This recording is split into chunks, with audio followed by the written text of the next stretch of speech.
Seigneur soit avec vous. Et avec votre esprit. Bonne nouvelle de Jésus-Christ selon Saint Jean. Gloire à toi, Seigneur.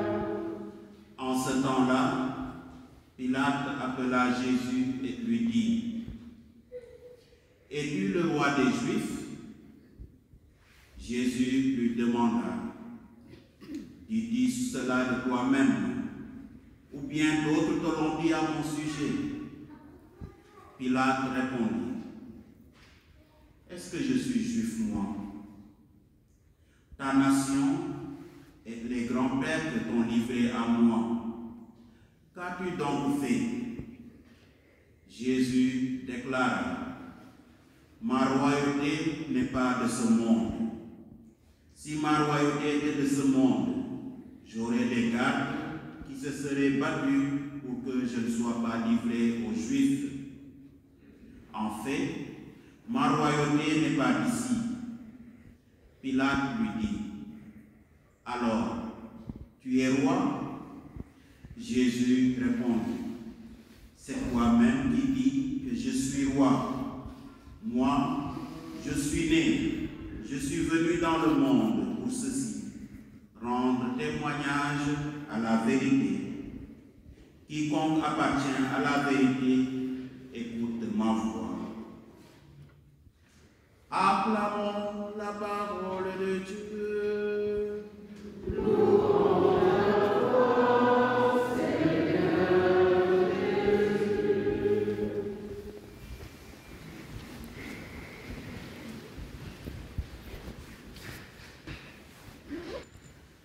Je suis roi. Tout homme qui appartient à la vérité écoute ma voix.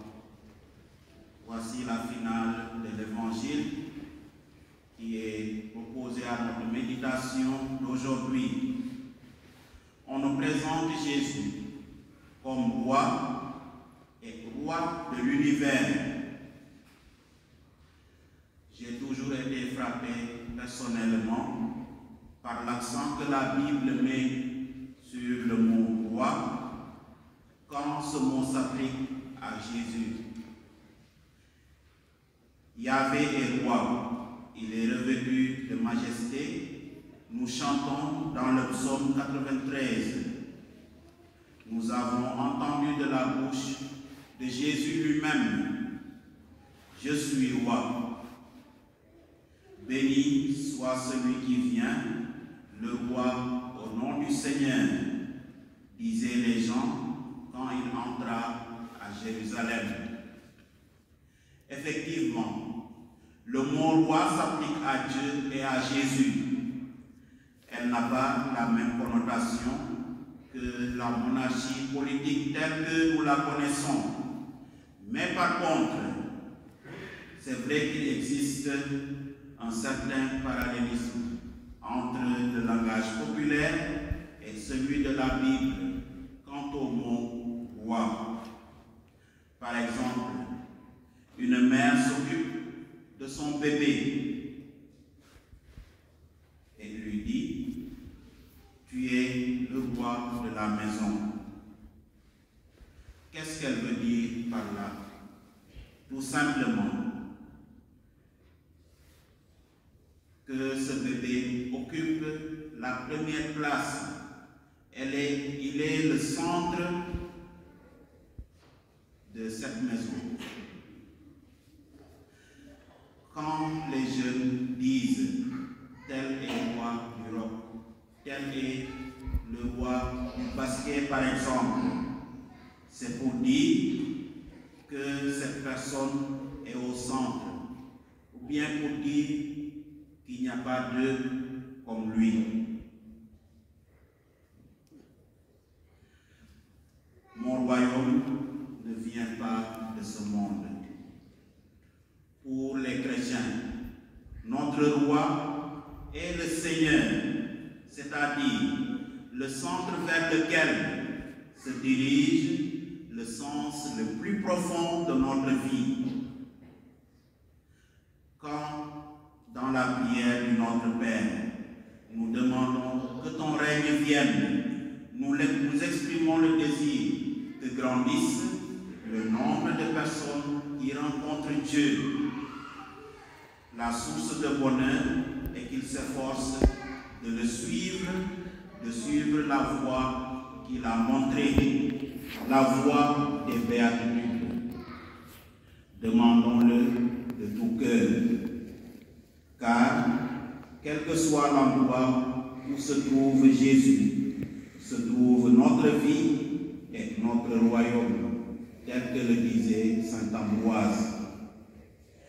Chers amis, en célébrant aujourd'hui la solennité du Christ roi de l'univers, la question de Jésus à Pilate revient à l'esprit. Dis-tu cela de toi-même, ou bien d'autres te l'ont dit à mon sujet?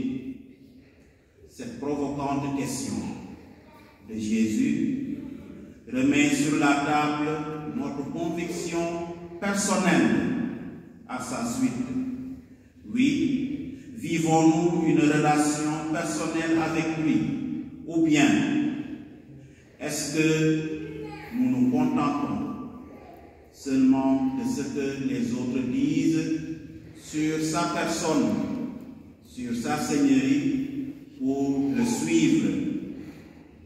Autrement dit, sommes-nous vraiment enracinés en Jésus, au point d'être prêts ou prêtes à tout pour lui? Est-ce que nous célébrons Jésus, le roi de l'univers, parce que l'Église, notre Sainte Mère, nous l'a dit, ou bien par conviction personnelle? C'est là la question de fond en cette solennité. Frères et sœurs, le Christ ne veut pas que nous le suivions à cause des autres, même si le témoignage des autres a fait que nous nous sommes rapprochés de lui, que nous l'avons connu après ces longs mois de cheminement. Ces longs mois de cheminement qui culminent aujourd'hui en cette fête du Christ, roi de l'univers.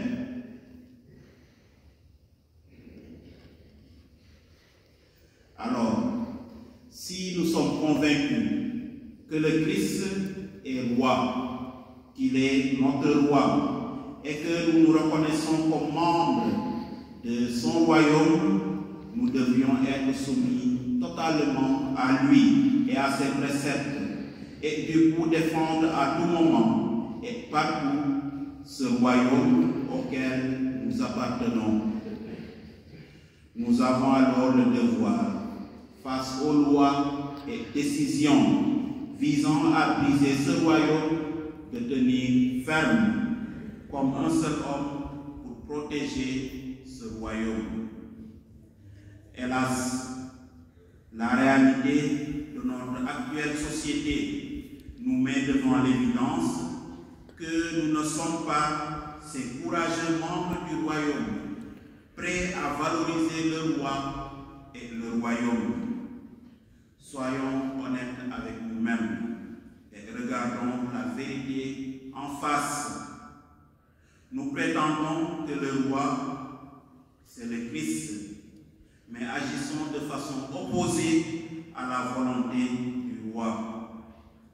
Les décisions que nous prenons à divers niveaux en disent long, et même la question de la liberté religieuse à travers les lois visant à empêcher les croyants à adorer en paix et joyeusement le maître de la vie, le sauveur du monde. Avec tout cela, nous prétendons être disciples du Christ, le roi de l'univers, le roi serviteur, celui-là même qui est venu apporter la paix, la joie et le salut. Nous sommes à la fin de l'année liturgique, je disais au début de notre célébration. Donc c'est le moment de faire une sorte de bilan, de nous questionner où est-ce que nous en sommes aujourd'hui. Est-ce que nous nous reconnaissons dans cette seigneurie, dans cette royauté? Bien-aimé, la question que tu peux te poser, ou bien les questions que tu peux te poser aujourd'hui pour poursuivre ta méditation peuvent être celles-ci. Qui est Jésus pour toi? Quelle est la place qu'il occupe dans ta vie? Tes décisions au quotidien témoignent-elles de ton allégeance à ton roi? Que le Seigneur nous donne son esprit pour pouvoir entrer en nous-mêmes et répondre de manière claire, de manière précise à ces questions, pour continuer à être des véritables témoins de son amour, lui qui règne pour les siècles.